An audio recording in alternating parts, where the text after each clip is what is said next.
حضرت ابراہیم علیہ السلام نے لوگوں کے ساتھ عیدگاہ جانے سے انکار کر دیا اور عذر پیش کیا کہ وہ بیمار ہیں۔ وہ لوگ آپ کو چھوڑ کر چلے گئے۔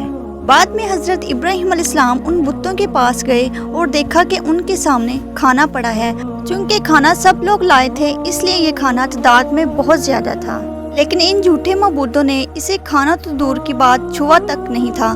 حضرت ابراہیم علیہ السلام نے مخاطب کر کے کہا کہ یہ اتنا کھانا تمہارے سامنے پڑا ہے، تم اسے کھاتے کیوں نہیں؟ پھر پوری قوت سے آپ نے دائیں ہاتھ سے کلہاڑا مار کر ان کے ٹکڑے ٹکڑے کر دیے، لیکن بڑے بت کو چھوڑ دیا تاکہ سب اس بڑے بت کی طرف رجوع کریں۔ تمام چھوٹے بتوں کو توڑ کر کلہاڑا اس بڑے بت کے کندھے پر رکھ دیا۔ مشرکین جب میلے سے لوٹے تو انہوں نے دیکھا کہ ان کے سارے معبود اوندے منہ ٹوٹے پھوٹے پڑے ہیں۔ ان کے تمام معبودوں کو توڑ دیا گیا تھا اور وہ حیران ہو گئے تھے کہ یہ کیسے ہو گیا اور کس نے کیا ہے، اور کہنے لگے کہ یہ کام کس ظالم کا ہے، کس نے ہمارے معبودوں کی توہین کی ہے۔ اس وقت جن لوگوں نے حضرت ابراہیم علیہ السلام کا وہ کلام سنا تھا انہیں ان کا خیال آ گیا اور کہنے لگے کہ وہ نوجوان جس کا نام ابراہیم ہے اسے ہم نے اپنے بتوں کی مذمت کرتے سنا ہے۔ پیارے ناظرین، اللہ کی قدرت دیکھیے کہ حضرت ابراہیم علیہ السلام کا جو مقصد تھا وہ خود بخود پورا ہو رہا تھا۔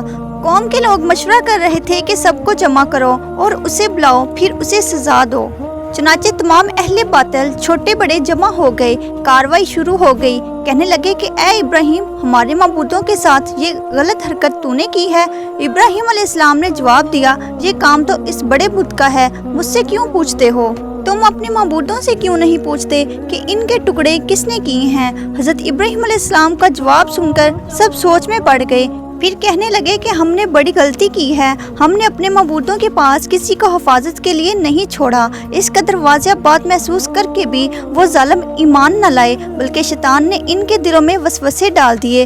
آخر کار غور و فکر کرنے کے بعد انہوں نے حضرت ابراہیم علیہ السلام سے کہا کہ اے ابراہیم، کیا تمہیں علم نہیں؟ یہ تو بے زبان ہیں، یہ بول نہیں سکتے۔ تب حضرت ابراہیم علیہ السلام نے فرمایا، پھر تم اللہ کے سوا اس چیز کی عبادت کیوں کرتے ہو جو تمہیں کچھ بھی نفع نہ دے سکے اور نہ ہی نقصان پہنچا سکے؟ تعجب ہے تم پر اور ان پر بھی جنہیں تم اللہ کے سوا پکارتے ہو۔ کیا ہو گیا ہے، تم میں بالکل بھی عقل نہیں؟ پیارے ناظرین، اس طرح حضرت ابراہیم علیہ السلام نے ان پر حقیقت خوب واضح کر دی اور فرمایا کہ تم ان کی پوجا کرتے ہو جن کو تم خود تراشتے ہو، یعنی ان کا حال تو یہ ہے کہ تم نے اپنے ہاتھوں سے تراشا اور ان کی عبادت کرنے لگے۔ تمہیں اور تمہاری بنائی ہوئی چیزوں کو اللہ نے ہی پیدا کیا ہے۔ حضرت ابراہیم علیہ السلام نے کلہاڑے کی مدد سے سب بتوں کو تہس نہس کر دیا تھا۔ یہ اس بات کی واضح ترین نشانی تھی کہ یہ بالکل بے بس ہیں، لیکن اس واضح نشانی کے باوجود وہ اپنے کفر پر ہی ڈٹے رہے اور حضرت ابراہیم علیہ السلام کو دھمکیاں دینے لگے اور کہنے لگے کہ ان کے لیے ایک آتش گڑھا بناؤ اور اسے اس دہتی آگ میں ڈال دو۔ پھر ان لوگوں نے ایک ایسے میدان کا انتخاب کیا جہاں مٹی نام کی کوئی چیز نہیں تھی۔ اس میدان کو پتھروں کی باڑ کے ساتھ گھیر دیا۔ پھر سب لوگوں کو حکم دیا کہ وہ لکڑیاں جمع کر کے اس گھیری ہوئی جگہ پر رکھ دیں۔ چنانچہ سب لوگ لکڑیاں جمع کر کے لانے لگے، یہاں تک کہ عورتوں اور بچوں نے بھی بڑھ چڑھ کر حصہ لیا۔ پیارے ناظرین، میدان میں اتنی لکڑیاں جمع ہو گئی تھیں کہ زمین نظر ہی نہیں آتی تھی۔ یہ لکڑیاں زمین پر ایک اونچی دیوار محسوس ہوتی تھی۔ پھر ان لکڑیوں کو آگ لگائی گئی۔ جب آگ کے شعلے آسمان کو چھونے لگے تو حضرت ابراہیم علیہ السلام کو آگ میں ڈالنے کے لیے ایک جھولا تیار کیا گیا۔ اس میں حضرت ابراہیم علیہ السلام کو رکھا گیا۔ اس وقت آپ نے یہ دعا پڑھی، حسبنا اللہ و نعم الوکیل، ترجمہ ہمارے لیے اللہ ہی کافی ہے اور وہ بہترین کارساز ہے۔ پیارے ناظرین، یہ کلمہ ہر محتاج اور مصیبت زدہ کو پڑھنا چاہیے۔ بخاری میں ہے کہ آپ صلی اللہ علیہ وآلہ وسلم نے فرمایا، حسبنا اللہ و نعم الوکیل حضرت ابراہیم علیہ السلام نے تب پڑھا تھا جب انہیں آگ میں ڈالا جانے لگا تھا۔ مطلب یہ ہم اللہ ہی پر بھروسہ کرتے ہیں اور اللہ کے سوا ہمارا کسی پر بھی بھروسہ نہیں۔ پیارے ناظرین، بعض روایات میں یہ بھی ہے جب حضرت ابراہیم علیہ السلام کو آگ میں ڈالا جانے لگا تو حضرت ابراہیم علیہ السلام آئے اور کہا کہ اے ابراہیم، کوئی حاجت ہے تو میں حاضر ہوں۔ تو حضرت ابراہیم علیہ السلام نے فرمایا کہ تم اپنی مرضی سے آئے ہو، مجھے تمہاری کوئی ضرورت نہیں۔ ایک دوسری روایت میں ہے کہ بارش کے فرشتے نے حاضر ہو کر کہا کہ اے ابراہیم، مجھے حکم دیجئے میں بارش برسا کر اس آگ کو بجھا دوں، لیکن یہ تمام روایات ضعیف ہیں جو کہ اللہ ان سے پہلے ہی کام کرنے والا تھا۔ اللہ تعالیٰ سورۃ بقرہ کی آیت نمبر 69 اور 70 میں فرماتے ہیں کہ ہم نے کہا کہ اے آگ ابراہیم پر ٹھنڈی ہو جا اور سلامتی والی ہو جا۔ انہوں نے حضرت ابراہیم علیہ السلام کا برا چاہا لیکن ہم نے ان کو ہی نقصان پہنچانے والا کر دیا، چنانچہ جب حضرت ابراہیم علیہ السلام کو آگ میں ڈالا گیا تو وہ ٹھنڈی ہو گئی۔ ابن عباس رضی اللہ تعالیٰ عنہ فرماتے ہیں کہ اللہ تعالیٰ اگر آگ سے نہ فرماتے کہ سلامتی والی ٹھنڈی ہو جا تو اس قدر ٹھنڈی ہو جاتی کہ اس کی ٹھنڈک سے تکلیف محسوس ہوتی۔ گویا اللہ کے حکم کے بغیر آگ نہیں جل سکتی، چھری بھی اللہ کے حکم کے بغیر نہیں کاٹ سکتی، کیونکہ یہ بھی اللہ کی مخلوق ہیں اور ان کی قدرت بھی اللہ کے پاس ہے۔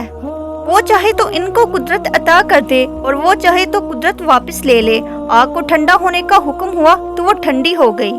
اس لیے نہ تو حضرت ابراہیم علیہ السلام کے کپڑے جلے اور نہ ہی جسم کے کسی حصے کو نقصان پہنچا، صرف وہ رسیاں جلی جن سے آپ کو باندھا گیا تھا۔ سبحان اللہ، لوگ آپ کے گرد اس انتظار میں کھڑے تھے کہ یوں ہی انہیں آگ میں پھینکا جائے گا، وہ جل کر راکھ ہو جائیں گے۔ لیکن سب لوگ یہ دیکھ کر حیران ہو گئے کہ حضرت ابراہیم علیہ السلام آگ کے درمیان بڑے آرام سے بیٹھے ہیں۔